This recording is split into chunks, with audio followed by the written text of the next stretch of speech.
Today, we are revisiting an oldie but very goodie from my first book, Cook This Book. Caesar-ish potato salad with radishes and dill. You guys know I love a Caesar salad. The original Caesal is in this book, but there's a lot of ways to use a Caesar dressing, and it's not just on romaine or little gems. And I actually really like it on potatoes in my potato salad. And so this is like, we're going to a picnic, barbecue, or whatever. We need to bring something. We don't have that much time. Potato salad seems like a good idea. Why not Caesarify it?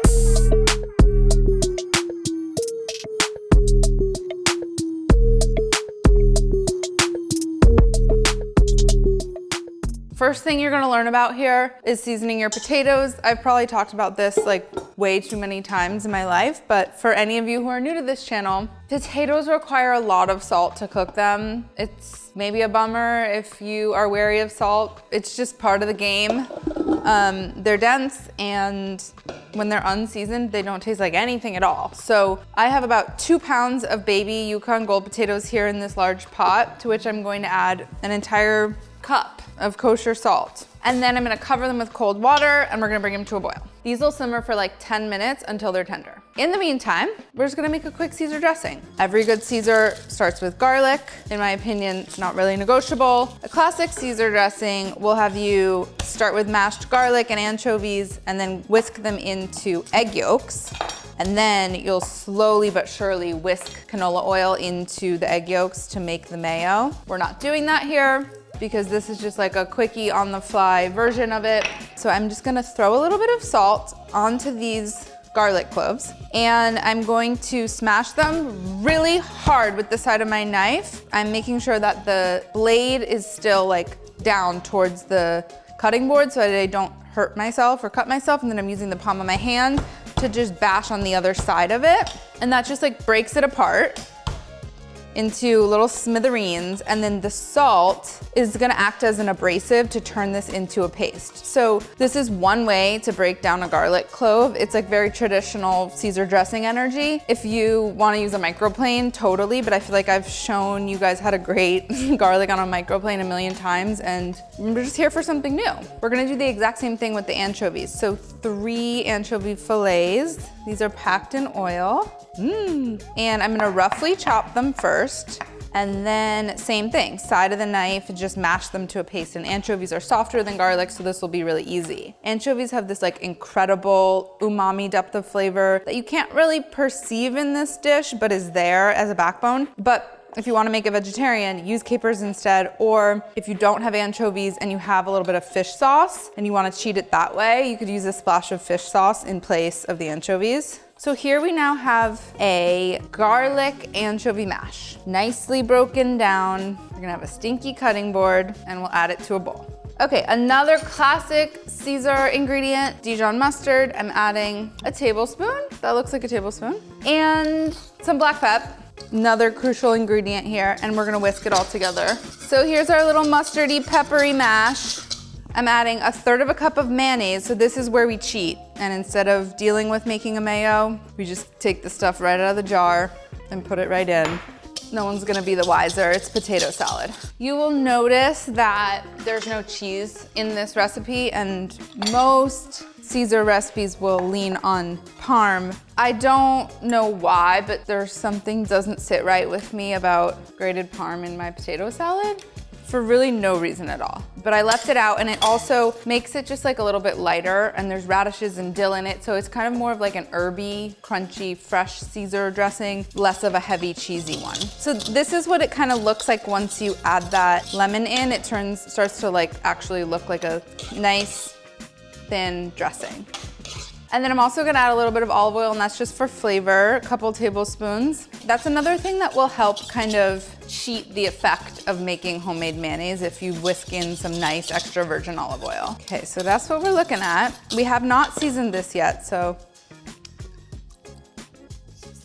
I'm gonna put a little bit more lemon because these are small. Okay, you know what? This is going off script, but there's delicious anchovy oil in here in this can of anchovies, and I'm not about to waste it. So potatoes are still rocking over there. We are going to check on them in a second, but in the meantime, since we're over here, we're gonna slice up our radishes and our dill, 6 radishes. This is not very exciting, but this is me slicing a radish. If you have a mandolin, great use for a mandolin. You're just kind of going as thinly as possible. And we're trimming the ends.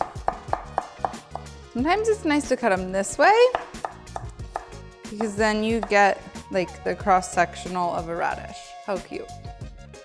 This one looks like a turnip. So cute. And dill.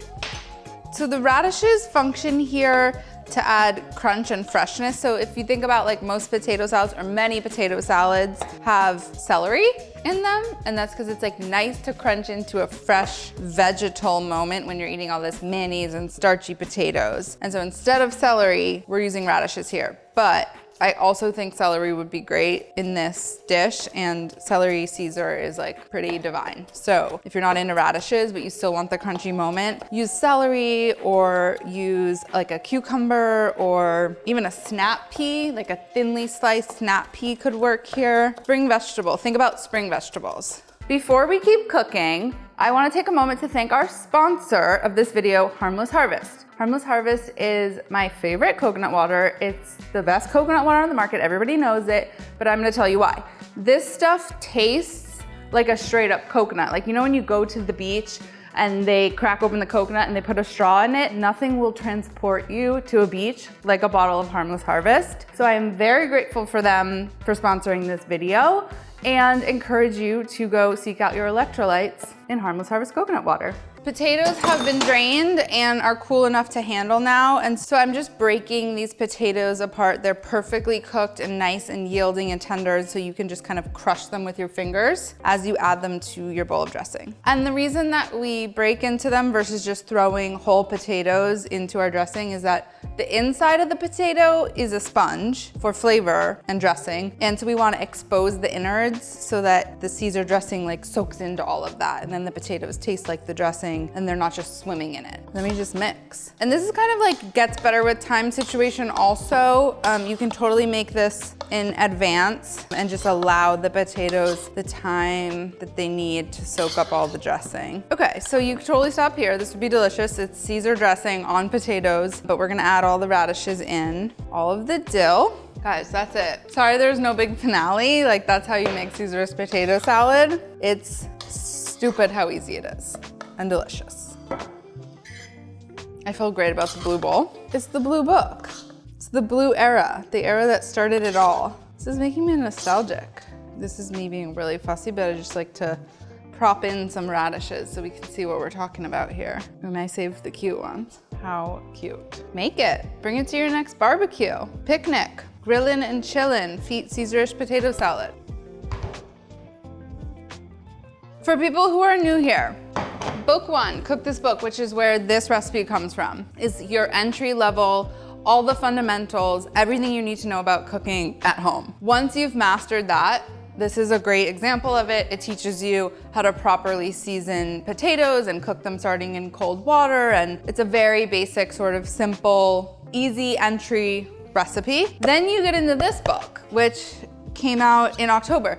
This one is about learning how to loosen up in the kitchen and cook with intuition versus following the script of a recipe. And so the ingredients and the measurements are a little bit looser and the recipes are like a little wilder and a little wackier and a little bolder, and we're really going for it flavor-wise because we already have a handle on how to cook. So I recommend that you cook through them in that order because there's a lot to learn from both. What will book 3 be? Let us know in the comments.